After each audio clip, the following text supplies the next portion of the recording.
sa akin parang yung political will wala dun eh. So kung talagang iniisip nila yung kapakanan ng bawat Pilipino, dapat gawin nila yung mga nararapat na actions with urgency.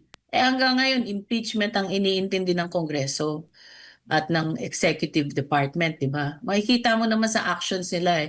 So actions speak louder than words. The priority is politics and not economics.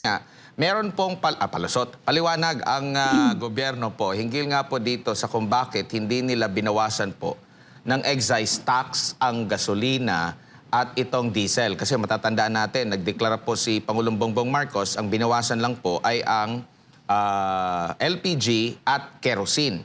Ang paliwanag po nila, kesyo, 30% daw po or maraming porsyento daw po sa gumagamit ng diesel and gasolina ay mga mayayaman. Ma'am Cora, ano pong masasabi niyo po rito? Kaya hindi nila binawasan. Mga mayayaman lang daw po ang makikinabang dito. Parang malayo naman yata sa katotohanan yun kasi nga ang diesel ay ginagamit ng mga jeepney, di ba? So, parang hindi tugma yung kanilang logic. Opo, at pero sa tingin niyo po ma'am, kung kayo po ang tingin ninyo may win-win solution, alin pong hakbang ang dapat gawin po ng gobyerno na makakabenepisyo ang ating mga kababayan at the same time ay meron pa rin makokolekta kahit papano ang ating gobyerno?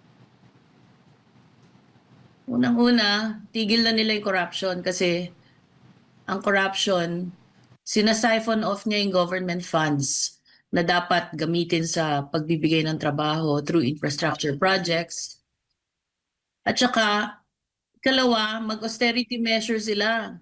Bawasan nila yung mga hindi kailangan gastusin, kagaya ng mga travel expenses, mga seminars abroad, mga workshops nila sa mga resorts, ganyan. So malaking matitipid nila dyan.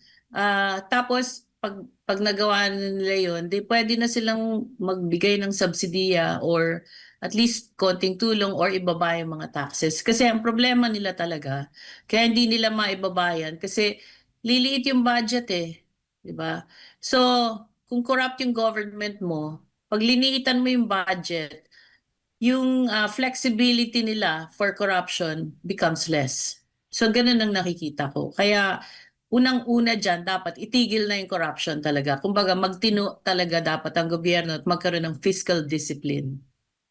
Kaya bang i-absorb ng gobyerno, Ma'am Cora? Halimbawa, pag payagan yung hiling ng nakararami na bawasan, lalong-lalo na yung VAT kasi ito pong krisis naman hindi lang naman po iisang sektor ang apektado nito. Lahat po, no? Lahat ng gumagamit po, no? Pati yung mga kasi tumataas din ng bilihin sa pagtaas ng presyo ng langis. Kaya marapat na makakabenepisyo lahat mula sa pinakamababa hanggang sa middle class lalo din, no, na siyang nagbabayad malimit ng buwis, no. 10% ang gusto na ibaba doon sa VAT sa lahat po ng mga produkto. Kaya bang i-absorb lang ito muna? Kasi na-absorb nga nila during corruption yung trilyong pisong nawala. Eto, mas makikinabang lalo yung taong bayan. Kaya kung kaya. Kaya lang mangungutang ang gobyerno. Ngayon, ang utang ng gobyerno, 18 trillion. Di ba? Ngayon, yung public deficit or fiscal deficit ng gobyerno last year was 1.8 trillion. So this year, dahil mas mataas yung budget, so magiging 2 trillion yung deficit. So ibig sabihin yung utang mo dadagdag ng 2 trillion. So magiging 20 trillion na instead of just 18. So yung worry ko is for the long term kasi habang nangungutang ang gobyerno, lumalaki ang utang ng bawat Pilipino, pati yung mga bagong panganak. May utang na yan. So right now, ang utang ng bawat Pilipino is about 153,000 pesos on a per capita basis. So gusto niyo pa bang dagdagan yan?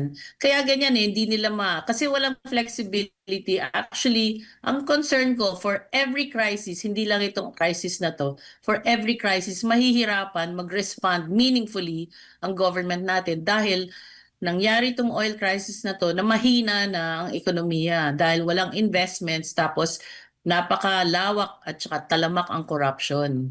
So, ganyan ang nangyayari ngayon. Opo, meron niyang nabanggit si Congressman Leandro Leviste po, ma'am, na mga bagay na naglaan po ng pondo ang ating gobyerno sa iba't iba pong mga nakaplano, like kagaya po dito sa ilang 20 billion pesos ata yung para sa ating hosting, no? Tapos yung mga travel allowance or travel expenses, meron pa doon sa mga confidential funds, lalo na sa Office of the President. Tingin ninyo, pwedeng i-give up itong mga pondong ito lalo na sa panahon ng krisis?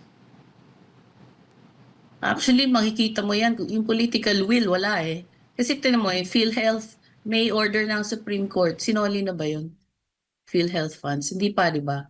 So, sa akin parang yung political will wala dun eh. So, kung talagang iniisip nila yung kapakanan ng bawat Pilipino, dapat gawin nila yung mga nararapat na actions with urgency. Eh hanggang ngayon, impeachment ang iniintindi ng Kongreso at ng executive department, di ba? Makikita mo naman sa actions nila eh. So actions speak louder than words. The priority is politics and not economics.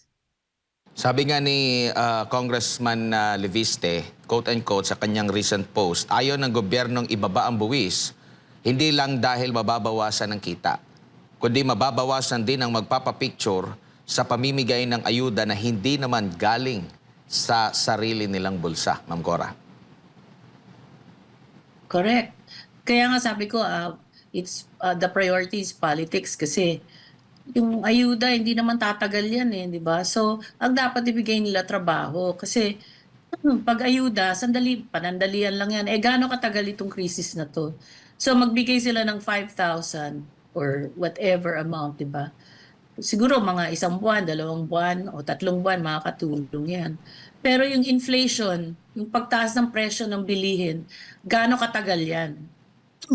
Hindi natin alam, di ba? So maski magbigay sila ng ayuda, pag tumaas naman yung mga bilihin, ganun din, offset din yun. Opo. Dito naman po tayo sa independent foreign policy po natin, ma'am, which is sinasabi po yan ng konstitusyon.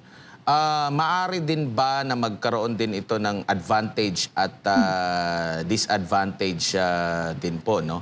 At lalo na sa panahon ngayon na maghahanap tayo ng alternatibong mga lugar kung saan tayo pwedeng makabili po ng ating langis. Pero may isang balita inamin ng DOE na kailangan munang magpaalam sa Estados Unidos bago tayo makabili ng krudo mula sa Russia, Ma'am Cora. Well, nakabili na naman tayo ng isang barko ng langis sa Russia, no? Kung talagang independent yung foreign policy, dapat ang pronouncement ng government we can have our own make our own decisions when it comes to providing for the resources of the general population. So mixed signals na naman yung as usual, this government has always been sending mixed signals. So yung sinasabi nila iba sa ginagawa. Kaya mahirap ngayon to depend or to believe kung ano yung gusto nila talagang gawin kasi iba yung sinasabi doon sa ginagawa at nangyayari. Opo. Dito naman po sa muling pag-alok ng San Miguel Corporation, lalo na doon sa Petron na ibenta po sa gobyerno uli. Parang ang unang naisa publiko na pag-offer nito way back panahon pa ng pandemya. Maganda po bang hakbang yan na dapat ikonsidera ng ating gobyerno pagbili muli or pag-angkin muli dito po sa Petron, lalo na matagal naman tayong nag-aangkat po ng langis po, Ma'am Cora? Well, siguro unang-una magkaroon sila ng batas na that will create a strategic oil reserve, no? Second, pag pag-desisyon na nila, kaya bang bilhin ng gobyerno ang Petron? Kasi yung excise tax nga, hindi nila mababa. Ito pang Petron, napakalaking kumpanya, may pera ba ang gobyerno? O baka pag yung pagbenta niyan, baka meron naman under the table dyan. So, ang daming pwedeng pagdudahan, di ba? So sa akin parang okay, ayusin niyo muna yung policy ninyo when it comes to uh, facing the oil crisis kasi hindi lang yan mangyayari this year. Laging ano kasi very political din ang langis, no? Kaya kung titingnan mo hindi naman talaga yung supply ang problema, ang naging problema is politics between the US and Iran. So dapat paghandaan nila ang long term kasi laging volatile ang oil prices because of that political angle pagdating sa oil supply. So ayusin nila yung strategic oil policy nila and then that's the time they will decide, oh, bibilin ba natin ng petrol o hindi? Kasi they have to allocate a certain amount of fund to be able to buy that company. Opo, dito naman po sa usapin ng oil deregulation, ma'am. Siyempre, ma'am, kung ginawa itong batas na ito, may magandang maidudulot. Sa tingin niyo po, may advantage or mas maraming disadvantages po itong oil deregulation law? Or may kakayanan naman ang gobyerno na mas tama ang pag-i-implement po nito, Ma'am Cora? Actually, nandiyan na naman lahat ng elements para matugunan itong crisis na to. Kaya lang, yun nga, sabog kasi ngayon yung leadership eh. Makikita mo yung coordination nila when it comes to crisis management. Sabog na sabog, kaya napakatabang nung kanilang response, no, pagdating dito sa crisis na to. I guess that's a reflection of weak leadership. At sinabi mo nga na kaya naman tugunan to. Kung gusto talaga, kung may political will, kayang tugunan. Pero mahina na nga yung economy to start with. Tapos, wala pa masyadong investment. So, in the future, yung tax collections nila from corporates, ma-affect din yun. Bababa din yun kasi kung mahina ang business confidence, hihina din ang investments. Tapos, less jobs. So, less taxes din on the jobs, no? So, yung revenue base ang threatened sa ganitong sitwasyon. Opo, bago lang po kay partner Almar, sinabi naman po ng DepDev, actually before pa itong crisis, meron na silang projection na makakamit natin yung upper middle income.